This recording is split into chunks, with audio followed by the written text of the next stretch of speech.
Hello viewers, welcome back to my channel Shimla mum's kitchen and blog. চলে আসলাম নতুন আরও একটা রেসিপি নিয়ে। আজকে আমি আপনাদের সাথে যে স্যুপের রেসিপিটা শেয়ার করছি, আর আজকে সেই স্যুপের রেসিপিটার নাম হলো অথেন্টিক চাইনিজ টমেটো স্যুপ। এটা আমি কিভাবে বানিয়ে নিয়েছি সেটা আমি আজ আপনাদের সাথে শেয়ার করব।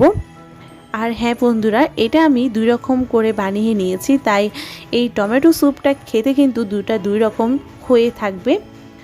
আর এটা কিন্তু বানিয়ে নেওয়াও কিন্তু অনেক সহজ, তাই এটা বাচ্চা থেকে বড়রা কিন্তু সবাই খেতে অনেক পছন্দ করবে, কারণ এই টমেটো স্যুপটা খেতে কিন্তু অনেক ইয়ামি হয়ে থাকে। আমার আজকের এই টমেটো স্যুপের রেসিপিটা যে যেখান থেকে দেখছেন অবশ্যই দেখে কিন্তু একটা লাইক দিয়ে দিবেন আর কমেন্ট করে জানাবেন কেমন লেগেছে আপনাদের কাছে আমার আজকের এই টমেটো স্যুপের রেসিপিটি। তার আগে হ্যাঁ বন্ধুরা, আমার আগেও কিন্তু চ্যানেলে অনেকগুলো স্যুপের রেসিপি দেওয়া রয়েছে, চাইলে আপনারা দেখে নিতে পারেন। চলুন তাহলে দেখে নেওয়া যাক কীভাবে আমি বানিয়ে নিয়েছি authentic Chinese tomato soup. Tomato soup বানানোর জন্য এখানে লাগবে টমেটো। এখানে আমি নিয়েছি 6টার মতো টমেটো। টমেটোগুলো আমার পরিষ্কার জল দিয়ে ধুয়ে নেওয়া হয়ে গিয়েছে। এখন আমি টমেটোগুলোকে ছোট টুকরো করে কেটে নিব। আর হ্যাঁ বন্ধুরা, অবশ্যই কিন্তু টমেটো স্যুপ করার আগে কিন্তু টমেটোগুলোকে ছোট ছোট টুকরো করে কেটে নিতে হবে। আর এখন আমি সেই টমেটো স্যুপগুলো করার আগে টমেটোগুলোকে ছোট ছোট করে টুকরো করে কেটে নিচ্ছি। সবগুলো কিন্তু একই নিয়মে টুকরো করে কেটে নিতে হবে।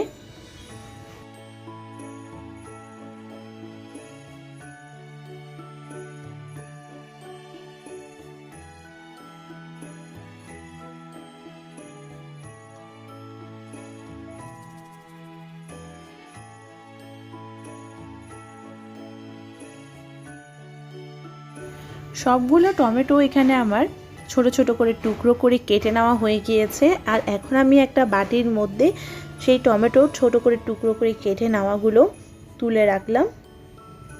চলে আসলাম পরের স্টেপে। চুলাতে আমি এখন একটা প্যান বসিয়ে দিয়েছি। এখানে আমি টমেটো স্যুপটা প্যানের মধ্যে করছি, আর দিয়ে দিয়েছি 2 টেবিল চামচের মতো বাটার।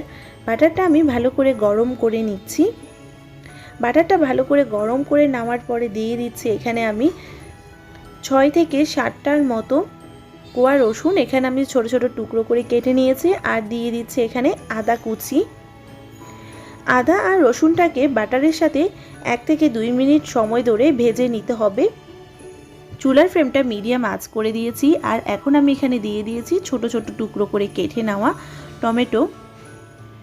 টমেটোগুলোকে ভালো করে বাটারের সাথে 1 থেকে 2 মিনিট সময় ধরে মিডিয়াম আঁচে একটু টমেটোগুলোকে নরম করে নিতে হবে। টমেটোটাকে হালকা নরম করে নেওয়ার পর দিয়ে দিয়েছি অল্প পরিমাণে লবণ। লবণটা অবশ্যই স্বাদ মতো করে দিতে হবে। লবণটা দিয়ে দিলে কিন্তু টমেটোটা তাড়াতাড়ি নরম হয়ে আসবে। চুলার ফ্লেমটা আমি এখন এ সময় হাই টু মিডিয়াম আঁচে রেখেছি। আর দেখো বন্ধুরা, টমেটোটা কিন্তু একদম নরম হয়ে এসেছে।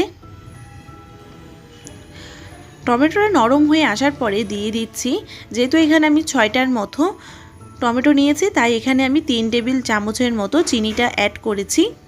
চিনিটা দিয়ে ভালো করে আবারও টমেটোর সাথে মিক্সড করে নিচ্ছি। আর এখন আমি এখানে দিয়ে দিচ্ছি মেজারমেন্ট কাপের 3 কাপের মতো উষ্ণ গরম জল। যতটুকু পরিমাণে তোমরা এখানে গ্রেভিটা রাখতে চাও ততটুকু পরিমাণে কিন্তু এখানে জলটা অ্যাড করতে হবে, কিন্তু বেশ পরিমাণে জল অ্যাড করলে কিন্তু টমেটো স্যুপের স্বাদটা কিন্তু একদমই থাকবে না। দিয়ে দিয়েছি 1 টেবিল চামচের মতো গোলমরিচের গুঁড়ো। ভালো করে টমেটো স্যুপের সাথে মিশিয়ে নিলাম।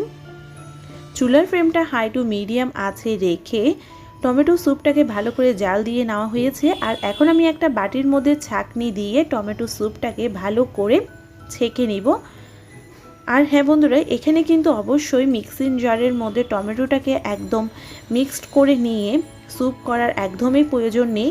আমি যেভাবে করছি সেভাবে যদি আপনারা টমেটো স্যুপটা বাড়ির মধ্যে বানিয়ে নেন, এটা কিন্তু খেতে অনেক অসাধারণ লাগবে।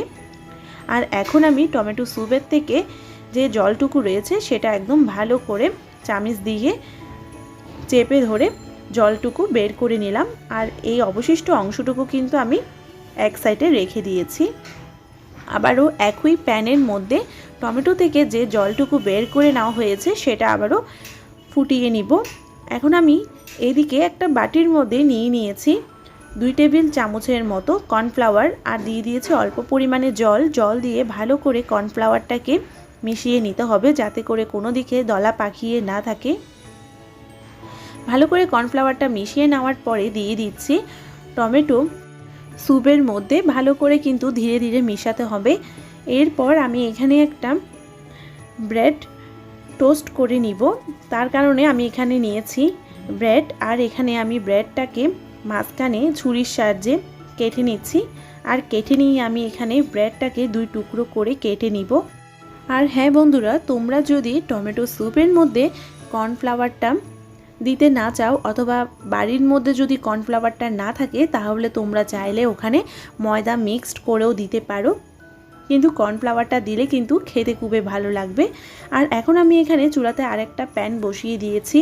আর সেই প্যানের মধ্যে দিয়ে দিয়েছি 1 টেবিল চামচের মতো ঘিটাকে ভালো করে গরম করে নিলাম। সেই ঘিয়ের মধ্যে আমি এখানে ব্রেডটাকে ভালো করে ভেজে নিব। চুলার ফ্লেমটা মিডিয়াম আঁচে রেখে কিন্তু ব্রেডটাকে ভালো করে ভেজে নিতে হবে। হাই ফ্লেমে থাকলে কিন্তু ব্রেডগুলো পুড়ে যাবে। হালকা ব্রাউন কালার হয়ে এসেছে। আমি এখন একটা বাটির মধ্যে ব্রেডগুলোকে তুলে নিচ্ছি। আর এদিকে কিন্তু টমেটো স্যুপটা একদম তৈরি হয়ে গিয়েছে।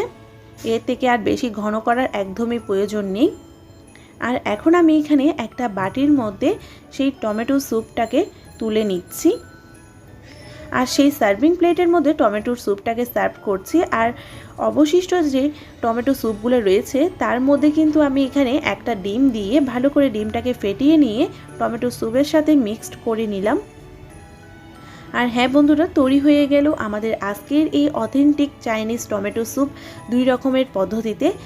এটা তোমরা টমেটো স্যুপটা চাইলে ডিম ছাড়াও খেতে পারো। যারা ডিম একদমই পছন্দ করো না তাদের জন্য কিন্তু ডিম ছাড়া সেই টমেটো স্যুপটা খেতে কিন্তু খুবই ভালো লাগবে। আর যারা ডিম দিয়ে টমেটো স্যুপটা খেতে খুবই পছন্দ করে থাকো তারা কিন্তু চাইলে এরকম ডিম দিয়ে কিন্তু টমেটো স্যুপটা বাড়ির মধ্যে বানিয়ে নিতে পারো। তার সাথে বানিয়ে নিতে পারো এরকম ব্রেড টোস্ট। আর এই ব্রেড টোস্ট দিয়ে কিন্তু টমেটো স্যুপটা খেতে খুবই অসাধারণ লাগবে।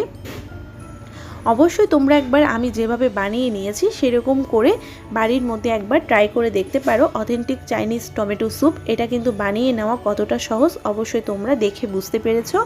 আমার আজকের এই টমেটো স্যুপের রেসিপিটা তোমাদের কাছে কেমন লেগেছে অবশ্যই কমেন্ট করে জানাবে। যদি ভালো লেগে থাকে একটা লাইক দিয়ে দিবে। আর আমার চ্যানেলে যদি নিউ ফ্রেন্ড হয়ে থাকো আমার চ্যানেলটাকে অবশ্যই সাবস্ক্রাইব করে নিবে। পাশে থাকা বেল আইকনটি অবশ্যই ক্লিক করে দিলে আমার নিত্য নতুন রেসিপিগুলোর নোটিফিকেশন সবার আগে তোমাদের কাছে চলে যাবে। সবাই ভালো থাকবে, সুস্থ থাকবে। ধন্যবাদ।